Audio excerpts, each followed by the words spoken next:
Hello, just little old me again, Jason Robson, back with another video which follows on from the last one that I made, which was harping on about consistency and the importance of it for long-term gains. I would just go as far to even say that a person who has stickability or consistency and can follow a program will always outstrip somebody who even uses anabolic steroids right from day one, which actually happens quite a lot in the UK where I live. You see people that join commercial gyms and they hop on the gear straight away, which is like never really recommended by anybody, but they do it, and then after 2 or 3 months they'll stop using, then they'll come off, they'll either get injured or they'll lose motivation, and then they'll lose the gains that they made when they were on it. And the person in the corner who can follow a program religiously, just 3 to 4 days a week, and make slow but steady gains, will always beat this type of person. And obviously this is the basis of what training is all about. It's about not being in a rush and taking your time and accepting that your gains will come at the rate that your body will allow based on your genetics. Now, the program that I've got in mind and what I've used myself, I don't use it now because it would be too strenuous, because of the fact that I lift, for my age and my recovery ability, I lift too heavy to be able to do it consistently. I use more of a conjugate sort of method at the moment. But the program that I've got in mind, it's based on the old 5 set of 5 and adding reps and weight as time goes on. Now, if you look at the program that I'm going to put on the screen now, the actual program would start hypothetically with a person that can squat 250 pounds for 4 sets of 5 reps, and then on the last 5th set do 255 pounds for 1 set of 5 reps. The next workout would be 250 for 3 sets of 5 reps with 2 sets of 255 reps on the last 2 sets. Third workout or third week would be 250 pounds for 2 sets of 5 repetitions, then 3 sets of 5 with 255. On the 4th week we would be doing 250 for 1 set of 5 reps with 255 for 4 sets of 5.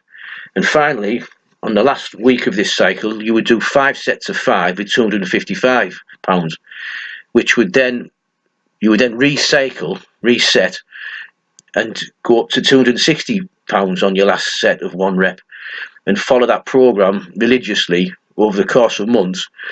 And I can guarantee that you'll make fantastic gains, especially if you're a beginner, an early intermediate even, actually. There will become a time when you will actually need to reduce the amount of weight that you will put on the bar for your heavy sets. Most gyms have 1.25 kilos as the lowest disc weight. This is where fractional plates come in.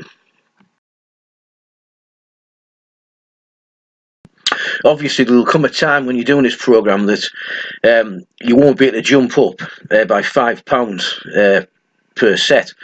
You probably will on squats perhaps, but things like bench presses and overhead presses, you'll struggle. And this program you can apply to any lift really.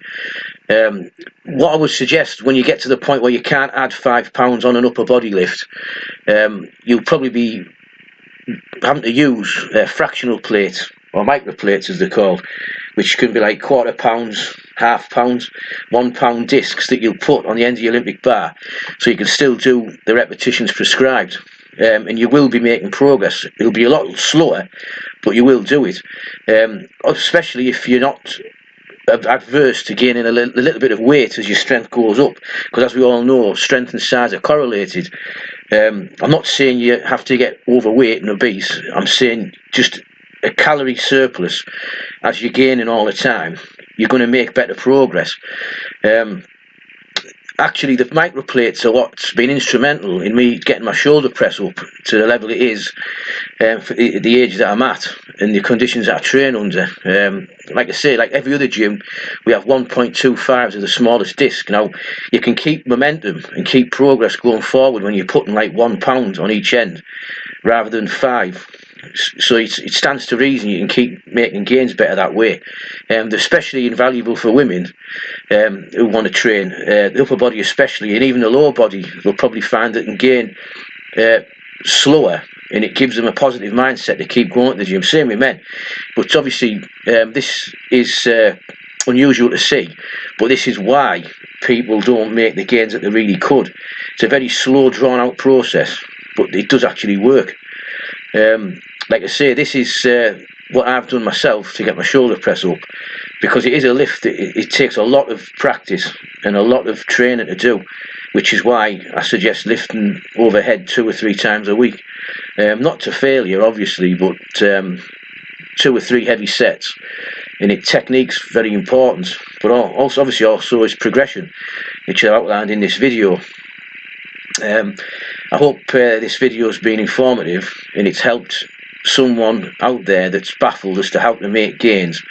There's no magic involved. It's really is a case of like knuckling down and following a program just like this, right, which is like a slow cooking method to get you from A to B in where you want to be in strength. Like I say, hope it's helped somebody. Thanks very much. See you next time.